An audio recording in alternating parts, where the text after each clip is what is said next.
diɲɛ seleke naani musow tɔgɔla don kɛrɛnkɛrɛnnen min bɛ wele ko 8 mars hakilinaw tali sababuya bɔra musojɛkulu 15 minnu bɔra k'u ka nisɔngoya yira New York Ameriki jamana kɔnɔna la san 1908 waati ka kɛɲɛ n'u ka baara kuntagalajan ani sarako dalakɛɲɛli ye. O y'a to diɲɛ musow tɔgɔla don 8 mars ka bila bala san 1975 san 2023 ɲinan y'o san 48 ɲinan ta bɛ ka ɲɛnamaya bi araba diɲɛ musow ka ciladenkuluw fɛ dunuya keleya tɔnba jabala la Nations Unies kɔnɔ New York Ameriki jamana kɔnɔ. Nga hakiliw ɲinalen do muso camanw de kɔ ka kɛ ni 8 mars yɛrɛ don ɲɛnamayali ye. O kama bi VOA Bambara ka gɛrɛn kɛnɛ kan an wula ka se o muso la ka cɛsirilen dɔw ma Mali jamana kɔnɔna la. O maa fɔlɔ ye Aminata Tulema. Ne ka baara ye charbon feere de. N sigilen do Musabugu.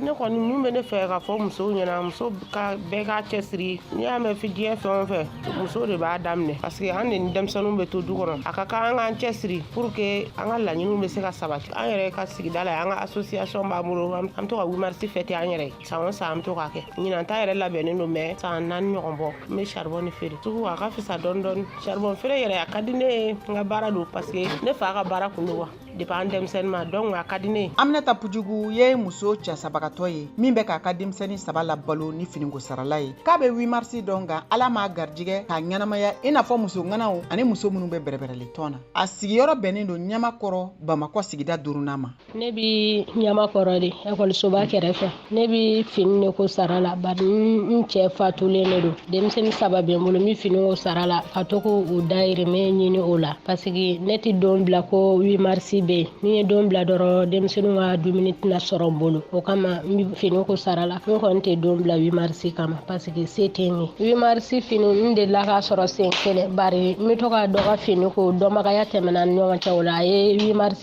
fini dɔ diyan n t'alo kala ka don n yɛrɛ la. Sisan kɔni n tɛ se k'a sɔrɔ n yɛrɛ ye parce que n bɛ denmisɛnninw balo k'u ka defasiw bɛɛ lajɛlen kɛ donc se tɛ n ye ka u ka defasi kɛ ka tila ka a fini san n'o tɛ a kɔni ka di n ye. Aw kana 8 mars bila kulonkɛ dama ma. Ne kɔni ne bɛ fini ko la sara la bi ka n taw balo mais dɔw bɛ a fanga t'u la k'u denw la balo. Mariam Kulibali ale bɛ nanfɛn kɛnɛw de feere. A fɛnɛ bɛ 8 mars ɲɛnamaya cogo min na a y'o lase a ma. Ne bɛ pomme de terre de feere, ne bɛ tomati de feere ani jabaw ni macaroni ni gamugu ninnu ne b'olu de feere. Ɲinɛ kɔni ma fini san n'o tɛ an b'a finiw tigɛ. Ne ka laɲini kɔni musow ka taa ɲɛ u ka dɛmɛ don an ma an ka taa ɲɛ o de ka d'an ye. An balimaw an ye min sɔrɔ bi dunuya seleke naani musow ka don hukumu kɔnɔ 8 mars gɛrɛn kɛnɛ kan o de tun ye nin Mariam Tarawele.